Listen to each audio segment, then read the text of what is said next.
Y ahora le damos la bienvenida, tengo el honor de darle la bienvenida al doctor Jorge Bravo Cuchi.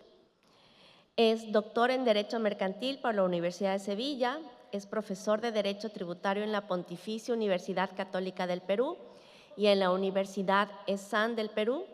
También es conferencista internacional y autor de libros y publicaciones sobre tributos, como estos: Fundamentos del Derecho Tributario, Teoría sobre la imposición del valor agregado. Es miembro de la Alianza Latinoamericana Ius Fiscale y socio en Piconi y Asociados, firma miembro de Andersen Global.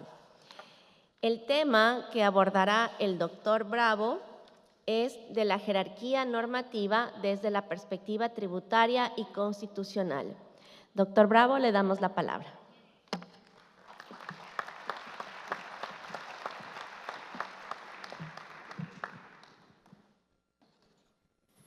Bien, muchas gracias a la doctora Robalino por esta presentación.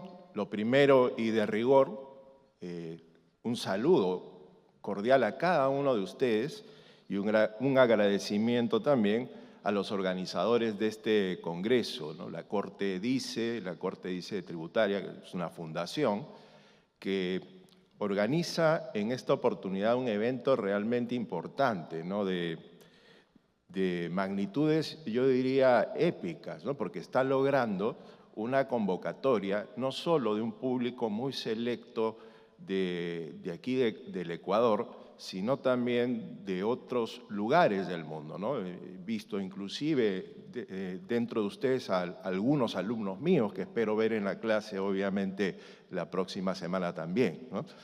Y junto con profesores de Derecho Tributario, de Derecho Constitucional, que este evento permite efectivamente que podamos realizar la actividad académica tan necesaria en nuestros tiempos. Bueno, el agradecimiento entonces, y yo parto efectivamente con un tema que en principio luce clásico, si uno lo ve en comparación a temas que, por ejemplo, ayer se trataron y que tienen que ver con el tema de tecnología y obviamente el impacto de las tecnologías tanto en el frente tributario, aduanero, como también obviamente constitucional, ¿no? Temas actuales como, por ejemplo, el del Pilar 1 o el Pilar 2, que bueno, ya no se llegó a tocar, que son obviamente la realidad en este momento, ¿no? Del derecho tributario. Y a mí, John Arias, a quien le agradezco desde ya esta gentil invitación, me plantea tratar este tema del principio de jerarquía normativa, que vendría a ser un tema, si uno lo mira a ojo rápido, clásico, ¿no? Un tema clásico, respecto del cual definitivamente yo voy a hacer incursiones, si bien desde la perspectiva de un abogado tributarista, en territorios que son más propios de la teoría general del derecho. Pero créanme que lo que voy a hacer es realmente provocador, bastante actualizado, y finalmente lo que voy a hacer es ingresar ya al territorio de lo tributario para ver cómo esta jerarquía normativa incardina con temas realmente aplicativos, ¿no? Y voy a ahí sugerir un par de casos materia de debate. Miren, arranco con esta imagen. No sé si alguien sepa quién es el personaje o de qué trata esta imagen, ¿no? Bueno, alguien dirá, es una estatua. ¿No? Bueno, hay definitivamente detrás de esta imagen un gesto bastante provocador, ¿no? Esta en realidad es un monumento que lo encontramos en una de las universidades más prestigiosas del mundo, ¿no? Harvard, ¿no? Entonces, esta estatua, este monumento, tiene abajo, ¿no? A los pies, una inscripción, ¿no? Y en esta inscripción se dice que este caballero vendría a ser John Harvard, el fundador de la Universidad de Harvard, quien fundó Harvard en 1800, no fue 1800, No recuerdo exactamente el año, honestamente, después lo vamos a ver. Pero resulta que esta estatua, en realidad, a esta estatua se le denomina la estatua de las tres mentiras. ¿Ya? ¿Por qué razón? Porque en realidad Harvard, que era un clérigo, no fue el fundador de Harvard. Es curioso, ¿no? Pero él mismo no fundó la propia universidad. Número dos, la fundación de Harvard, y ahí está el año, ¿ya? No ocurrió como la placa indica en 1638, sino en 1636. Y finalmente, la tercera mentira es que quien aparece en esa estatua tampoco es Harvard, sino era un estudiante modelo del escultor de este monumento, ¿no? ¿Por qué comento esto? Porque entro provocativamente, ¿no?, a mostrarles esta imagen, ¿no?, que probablemente nos evoque con mayor facilidad de qué estamos hablando, ¿no? Si uno ve esta imagen, automáticamente viene a la mente, ¿qué? ¿Qué vendría a ser esto? La pirámide de Kelsen he escuchado ahí, ¿no es cierto? Pero ¿de verdad es la pirámide de Kelsen? En general, y les cuento, hasta algunos profesores de Derecho pues parten, qué duda cabe, de que efectivamente estamos frente a eso, ¿no?, a la pirámide de Kelsen. Es más, se enseña, se dan conferencias y se habla de que efectivamente esta es la pirámide de Kelsen. Hay algo, sin embargo, que yo quiero dejar en claro, y es que siempre tenemos que pensar en que nada es obvio. Parto en mi primer libro, fundamentalmente, parto de esta idea de ir en contra de aquello que yo denomino como el sistema de fundamentos obvios. No hay que dar por obvio nada. Aquellos conocimientos que creemos son sólidos pueden efectivamente no ser correctos. Para comenzar, Kelsen, esta es la mala noticia, jamás escribió sobre pirámides normativas. Si ustedes revisan la teoría pura del derecho, Kelsen no se refiere en sus escritos a pirámides. Obviamente sí habla de la jerarquía normativa, pero no es cierto que Kelsen haya escrito sobre pirámides normativas. Número dos, y esto también es importante, ¿no?, la segunda, no sé si mentira, pero error en todo caso, ¿no? La idea de esta gráfica no es realmente una de jerarquía de normas, ¿no? ¿Cómo que no? No es una jerarquía de normas, es una jerarquía de fuentes productoras o fuentes de derecho, ¿no?, que es algo muy distinto, ¿eh? Y número tres, y ya para terminar, ¿no?, y para hacer match precisamente con la estatua de las tres mentiras, ¿no?, lo que se muestra en esa imagen, señores, no es una pirámide. Alguien dirá, ¿cómo que no? Claro, no es una pirámide, es un triángulo, porque una pirámide es efectivamente una representación en tres dimensiones, un objeto que mínimo tiene tres dimensiones, ¿no?, en la base, es un polígono. Hay pirámides de 3, de 4 y hasta donde se nos ocurre. Bueno, ¿quién fue realmente el autor de esta idea de pirámide, ¿no? En realidad, y ya para ir enfocándome en el tema de qué es realmente la jerarquía normativa, hay tres autores de la idea de la piramidal de la jerarquía, ¿no? La primera autoría se le atribuye a Kelsen, ¿no?, pero Kelsen realmente jamás en sus escritos, al menos en teoría pura del derecho, hace uso de esta expresión. Pareciera ser que luego, en sus cátedras, hizo uso de la alegoría, ¿no? Luego tenemos a George Puchka, ¿no?, que fue un discípulo de Savigny, ¿no?, y aparentemente él también hacía uso de una figura parecida, pero no necesariamente igual, ¿no?, con ciertos matices. Y finalmente un tercer personaje, un poco olvidado y quizás confundido con uno de los discípulos de Kelsen, Adolfo Merkel, ¿no? Adolfo Merkel, un jurista, en este caso austroalemán, que a mediados del siglo XIX plantea efectivamente la idea de un orden jerárquico de fuentes. ¿Ya? ¿Por qué digo que se le confunde con un discípulo de Kelsen? Él realmente no fue discípulo de Kelsen porque vivió pues, mucho antes de que siquiera Kelsen hubiera nacido.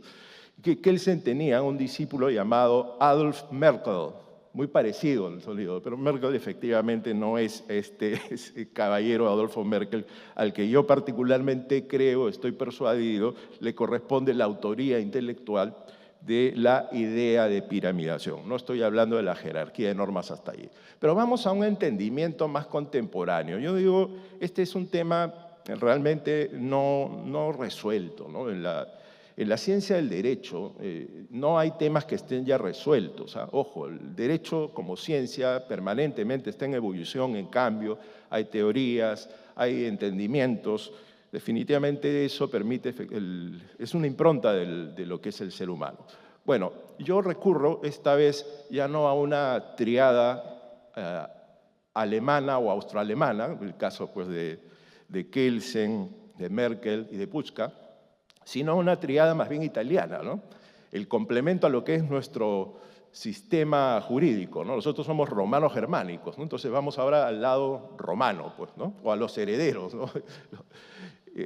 Yo encuentro en 3 autores, pudieran ser más obviamente, las bases para un entendimiento mucho más correcto y actualizado de qué significa realmente un sistema de jerarquía de normas, ¿no?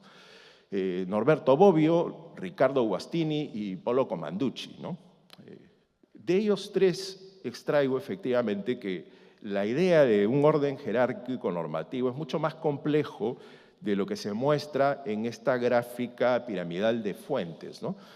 Para comenzar, Norberto Bobbio plantea claramente la idea de que en todo caso hay 2 pirámides, ¿no? O sea, 2 estructuras. Una estructura que es la estructura de derecho, que vendría a ser la jerárquica de fuentes, ¿no? Constitución, ley, normas de rango menor, y acompañada a ella una jerarquía del poder, que viene a ser precisamente la estructura orgánica que tiene el Estado, ¿no? Y los entes productores de normas, ¿no? Entonces, él, y realmente considero que sus ideas son bastante claras y profundas, sostiene que hay una especie de mecanismo de relación entre estas 2 pirámides y que permiten evidentemente una jerarquía mucho más flexible y realista, ¿no? Riccardo Guastini, que es otro profesor de Derecho, de Teoría General del Derecho, introduce inclusive una jerarquía axiológica o valorativa, muy interesante desde la perspectiva de la interpretación, efectivamente, de las normas, ¿no? Él establece, sin duda alguna, que también hay un orden jerárquico en los principios y en los valores axiológicos que sirven para interpretar las normas, desde un plano, sin duda, constitucional. Y finalmente está Paolo Comanducci, quien ve en la jerarquía normativa un marco para resolver contradicciones del propio sistema, ¿no? Entonces, yo desde la perspectiva de un profesor de Derecho Tributario, lo mío no es la teoría general del derecho, tengo una visión conclusiva de todo esto y me he atrevido, evidentemente de una manera sagaz, ¿no?, a plantear lo que yo aún denomino de una manera todavía inconclusa, ¿no? No sabía qué nombre ponerle, pero se me ocurrió que tenía que ponerle uno, ¿no? La teoría tridimensional, ¿no? ¿Qué es lo que quiero decir con esto? Que cuando hablamos de jerarquía normativa, realmente estamos hablando de el orden que tiene las normas jurídicas o las normas jurídicas que componen este sistema al que le llamamos el ordenamiento jurídico. Pero hay que entender que las normas, como mandatos abstractos, provienen de fuentes, ¿ya? Hay que distinguir la fuente que produce la norma de las normas. Son 2 cosas que no deben confundirse. Y previamente, esas fuentes han tenido que ser ejercidas por personas, ¿no?, que obviamente componen el poder político. Desde esta perspectiva, yo creo que cuando hablamos de jerarquía de normas tenemos que entender que hay una triada, ¿no? Hay una especie de, digamos, triple jerarquía que va en línea. Primero, obviamente, una jerarquía política, es decir, existen órganos del Estado que tienen pues competencias, atribuciones, facultades para emitir normas del tipo que les han sido obviamente otorgadas. Luego, este orden jerárquico genera obviamente un control de fuentes productoras de esas normas. Ahí hablamos de la jerarquía de fuentes, la Constitución, las leyes, los decretos de urgencia, los decretos reglamentarios y las ordenanzas. Y finalmente tenemos las normas, ¿no? Las normas son efectivamente producto de esta labor. Si se dan cuenta, este triple orden jerárquico explica de una mejor manera cómo se producen e insertan las normas en el ordenamiento jurídico. Con esto lo que quiero decirles es que no es tan simple como categorizar las normas en función a la fuente productora, es mucho más complejo que eso. Y ahí pongo algunas pistas o ejemplos para que entiendan mi punto, ¿no? No basta con que una norma haya sido producida por una ley para entender pues, que esta es superior a una norma, por ejemplo, producida por una norma de inferior jerarquía, perdón, un dispositivo legal de inferior jerarquía como un decreto. ¿Por qué razón? Porque puede ocurrir que por reserva de ley relativa, y lo ha dicho, por ejemplo, el Tribunal Constitucional peruano en esa sentencia que menciono allí, una ley previa haya autorizado expresamente a una norma reglamentaria a dar contenido que en principio está reservado al legislador. Entonces, tendríamos el caso, en Perú, muchísimos, de normas reglamentarias autorizadas por una ley previa a dar contenido, o sea, normativo, e insertar en el ordenamiento jurídico normas que tienen el mismo nivel que una norma insertada por una ley. Entonces, ya ahí vemos que esto de, digamos, de entender que las fuentes solamente se relacionan o se jerarquizan por su fuente productora es un error en todo caso, ¿no? Igual hay otro tipo de criterios, y ahí los dejo rápidamente, ¿no? El de norma especial sobre norma general, el de norma sustantiva sobre norma reglamentaria y, evidentemente, el caso de la relativización del principio de reserva de ley, ¿no? Como puntos importantes. Ok, paso ahora al tema tributario rápidamente, ¿no? ¿Por qué es importante la jerarquía normativa en materia tributaria? Por algo que en lo que yo también voy a hacer aquí probablemente un poco distópico, ¿no? Para mí la potestad tributaria es una potestad normativa. En consecuencia, para mí el tributo en realidad no es prestación pecuniaria exigible coactivamente. No está César García Novoa, quien podría en todo caso replicar mi punto, es la posición española, ¿no? La prestación pecuniaria exigible coactivamente. Para mí eso no es el tributo. Para mí el tributo tampoco es obligación, tampoco es ingreso, no. Para mí el tributo es norma jurídica. Cuando el Estado crea un tributo, no está creando obligaciones ni prestaciones, esas las realizamos los seres humanos. El Estado lo que crea es normas jurídicas. Y asisto a la Constitución de Ecuador, artículo 301.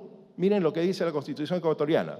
Solo por iniciativa de la función ejecutiva y mediante ley sancionada por la Asamblea Nacional, que para nosotros sería el Congreso, se podrá establecer, modificar, exonerar o extinguir impuestos. Eso de establecer, modificar, exonerar o extinguir son gestos propios de una norma, no de una prestación, ni de una obligación, ni nada de ello. Mi opinión, por lo tanto, es que cuando hablamos de tributos estamos creando realmente normas y esa creación la realiza el Estado. Bien, acá paso a un problema de jerarquía normativas. Ayer cuando escuchaba la presentación de Jaime Dusdevez, lo dije bien, gracias a Dios, estaba practicando no equivocarme, quedé paralizado cuando escuché uno de los problemas que se han venido discutiendo aquí en Ecuador, que es la aplicación por parte de los gobiernos municipales, que son los GAT. Está bien, los GAT, quienes sin ningún tipo de capacidad, ¿no?, para hacerlo, a través de normas que ni siquiera son las que respetan la reserva de ley, pues crean pues tributos, y no solo tributos, ¿no?, sino inclusive procedimientos de cobranza coactiva usando abogados. O sea, yo digo, el ejemplo que yo voy a poner el día de mañana hasta pudiera parecer constitucional frente al que proponía Jaime, ¿no? Todo el día estuve pensando y descartando opciones. No, esto no, esto no.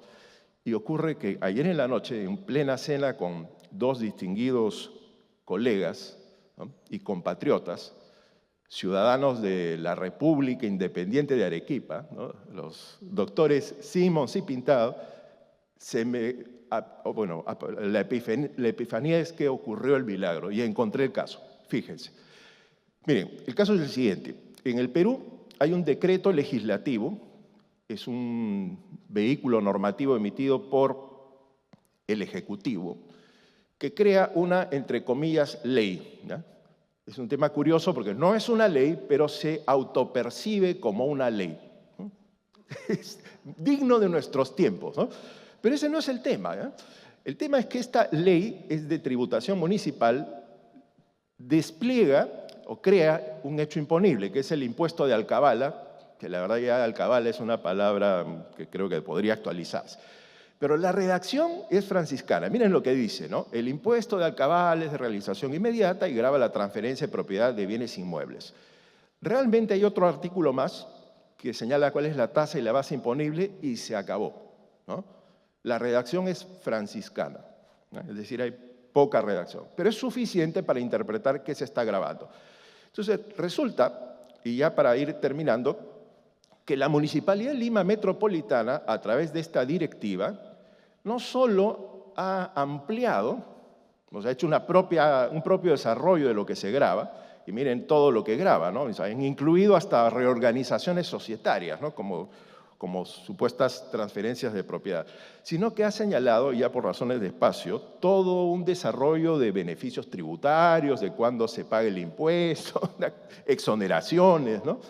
Entonces, lo curioso es que es una directiva, solo para que tengan en cuenta, una directiva es básicamente una instrucción que da la administración para sus propios funcionarios. O sea, es básicamente indicaciones. Entonces, esta directiva se está usando como si fuera efectivamente una ley, ¿eh?, cuando no es pues una norma siquiera oponible frente a los contribuyentes. Pero esto no es todo, ¿no? Mejoro el caso, y ahí voy a la República, precisamente de Arequipa, ¿no? ¿Qué es lo que ocurre? En una ocasión concreta, a un cliente mío de Arequipa le hacen una observación, un reparo, decimos nosotros, por impuesto de alcabala, basándose precisamente en esta directiva, ¿ya? No en la ley, sino en la directiva. Entonces, viajé hasta Arequipa, me reúno con el gerente de recaudación de la Municipalidad de Arequipa y le digo, bueno, ¿me podría por favor explicar cuál es el fundamento legal y después el razonamiento jurídico de por qué esta operación debe estar grabada? Y me dice, sí, la directiva 001-006, ¿no?, 012 MLM, ¿no?, Municipalidad de Lima Metropolitana. Ok, le digo, respóndame una pregunta. ¿Dónde estamos?, le digo, ¿no? El funcionario me miraba preocupado, ¿no? ¿Perdón? Sí, ¿en qué lugar estamos? En Arequipa. Yo creo que pensaba que me había dado el mal de altura, ¿no? O quizás tenía un ataque de Alzheimer anticipado.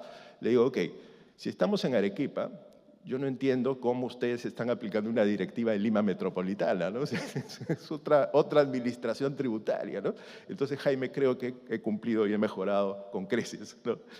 Un ejemplo claro de vulneración constitucional, ¿no? Y ya para ir terminando, yo prometo acabar ahora sí, entro rápidamente a la jerarquía normativa y al ordenamiento comunitario, ¿no? Somos Perú, Colombia, Ecuador y Bolivia, parte de la Comunidad Andina de Naciones. Y esto nos enfrenta a un reto interesante, ¿no? Dentro de la jerarquía normativa, esas normas comunitarias, ¿dónde se encuentran?, ¿no? Entonces, las posibilidades son 5, ¿no?, teóricas, ¿ya? La primera es que el ordenamiento comunitario sea supranacional, que en principio eso es lo que se espera, ¿no? Es el ideal, digo, ¿no? Que tenga rango constitucional, o sea, que integre el bloque constitucional, que tenga rango supralegal, o sea, esté debajo de la Constitución, pero encima de la ley, rango legal, igual que la ley, o infralegal. Ya esto sería terrible, ¿no?, que el propio legislador pudiera cambiar aquello que es un compromiso del Estado. Pero ¿cuál es la situación actual? Rápida revisión. Miren, Bolivia reconoce a las normas comunitarias a la par de la Constitución, o sea, vendría a ser bloque constitucional. Sin embargo, el resto de países, Colombia, Ecuador y Perú, más bien sitúan esta circunstancia a nivel supralegal. O sea, los tratados e inclusive las decisiones que son normas secundarias vendrían a estar debajo de la Constitución, pero encima de las leyes. Esto es interesante porque vamos a tener una serie de casuística concreta como esta, ¿ya? Y aquí acabo mi presentación. En este caso, un caso recientemente resuelto, fíjense, es una resolución del Tribunal Fiscal de julio del año 2024, un contribuyente, una empresa cervecera, un caso muy importante denuncia el incumplimiento de Perú de la decisión 599 y específicamente de un artículo que es el 7. ¿Ya? Y en virtud de ese artículo se le está haciendo un cobro excesivo de impuesto selectivo al consumo. Entonces, ¿cómo se defiende Perú? Perú dice, sí, efectivamente, he incumplido, pero no tengo por qué aplicar la norma del artículo 7 de la decisión 600, perdón, no de la 599, 600. El Tribunal Fiscal recientemente le ha dado la razón al Estado, y esto es increíble, ¿no? Porque el Estado mismo reconoce que no ha dado cumplimiento a la decisión, que es una decisión de armonización. Dice, como no he dado cumplimiento, entonces esa norma de armonización no está vigente, y por lo tanto no puedo oponerla a la norma de la ley pues, del impuesto selectivo al consumo. Es peculiar esto porque en realidad nos lleva a pensar que dentro de las decisiones comunitarias inclusive habría que separar, ¿no?, las decisiones que establecen, por ejemplo, ya normativa concreta, como la 578 en renta, respecto de las normas de armonización, ¿no?, que vendrían eventualmente a ser simplemente normas programáticas. El problema es, y ya con esto voy concluyendo, ¿y qué pasa realmente cuando, como por ejemplo el caso de Perú, no se respeta una norma programática? Porque Perú no ha movido un dedo, les cuento, ¿eh? La decisión 599 y 600 están ahí y Perú no implementó nada. ¿Eso está bien? O sea, ¿se debe realmente interpretar así el ordenamiento comunitario? Lo dejo efectivamente a vuestras amables consideraciones. Y simplemente, para terminar, una frase de Graham Bell, ¿no? Graham Bell decía que a veces es importante salirse del camino que está previamente trazado, e ingresar en la zona boscosa, porque allí encontrarán cosas sorprendentes, cosas que nunca antes han visto. Muchísimas gracias.